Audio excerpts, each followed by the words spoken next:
Am I the world's worst drag racer, engine tuner, etc.? Probably.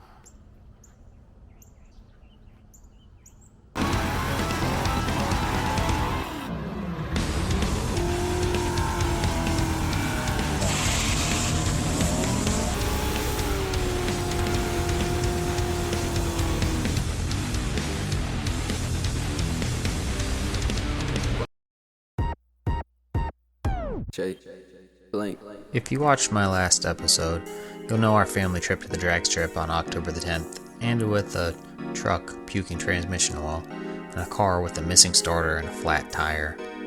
We got home and I stole a wheel and tire off the Mustang and swapped it onto the Mercury. Claire and Tiffany supervised. Claire's a little girl that Tiffany watches a few days a week, and after getting the car able to roll, we pushed it off the trailer and then dragged the trailer out from underneath the car and I reinstalled the starter. I guess I never tightened the bolts when I put the starter back in during the turbocharger installation, so I cranked the car up to make sure everything was okay.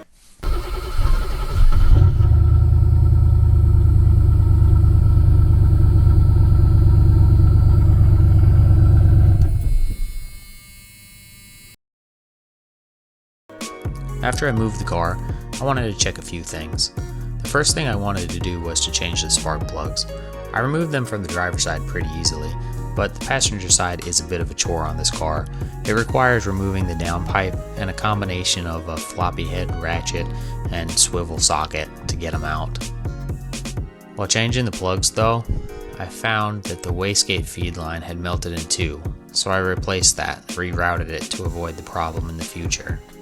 Now, I was actually happy to have found the wastegate line melted, as this seemed like a very likely explanation for why the car didn't go any faster when I put the additional timing in it at my last track outing.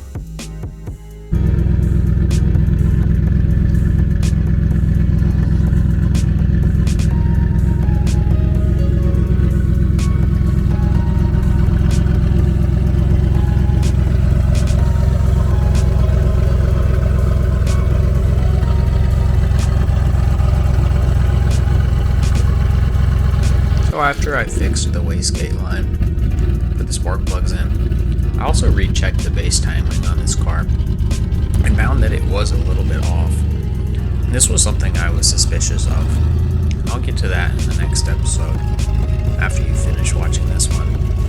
Anyways, I loaded the car up on the trailer. You might notice that I've changed how I'm doing this and that I'm now backing the truck up onto some ramps to tilt the trailer down.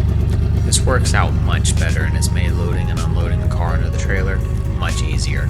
Hopefully it'll stop us from having any more mishaps like last week's flat tire. Claire's mom came and picked her up around 6. So Tiffany, Kenneth, and I all piled into the old F-350 with the blue car in tow and headed out for Shadyside Drag Strip. I have to say, going to the track together as a family has quickly become a special little thing, and the drive there together through the beautiful countryside of South and North Carolina is always great. We got there around 7. The track had been open for about an hour, so I immediately loaded the car off the trailer, drove it a few laps around the pits to put some heat in it, and went and got in the staging lanes to make my first pass of the night.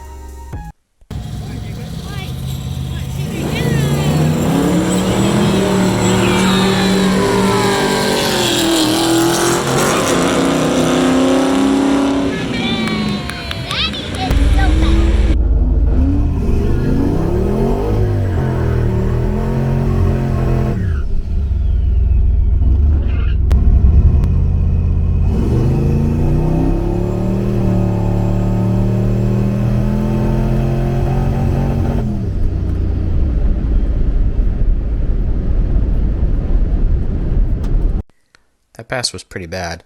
I accidentally left the transmission in drive after the burnout, so it shifted first to second at like 4,000 RPM, and then it broke up really badly in second gear, so I let out of it. I noticed I wasn't getting 100% throttle on the data log, so I buddy Sean and I worked on fixing that, and then the two of us took it through the pits to see what it would do. What does Ralph Wiggum say? I'm in danger. Say what? What does Ralph Wiggum say? I'm in danger. Oh, the Simpsons guy? Yeah. I didn't know that guy's name. I don't really like the Simpsons. No, I haven't watched that show in years. That's just me.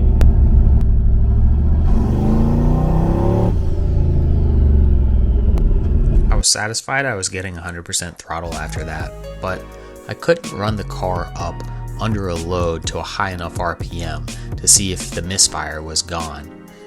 So, Kenneth spun around and played with Tiffany while we let the car cool off, and I went and got back in the staging lanes. Thursday nights at Shadyside are definitely street car night, and Sundays are more for the race cars, so I was hopeful to get a good race against something in my league.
I didn't get a time slip on my first pass because the timing system was having troubles.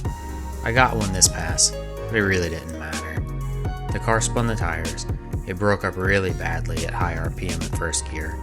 I shifted it to second, it broke up again, so I just let off and coasted down the track. I put it on the trailer and we headed for home. I was a little frustrated and disappointed.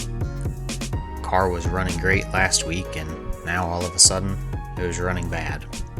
Kenneth fell asleep on the way home and we got home and went to bed too. Okay, so everything you've seen so far has occurred last week. Today is Thursday, October the 21st. It's actually Tiffany's birthday, so I'm not going to work on the car today. I'm just sitting in it, recording this. And going to the track occurred last Thursday, October the 14th. And I'm going to end this video right here. I'm going to make a separate video about fixing the car, diagnosing it, and fixing it. I've been working on it a little bit since we got back from the track. Haven't had a lot of time, really, to put into it.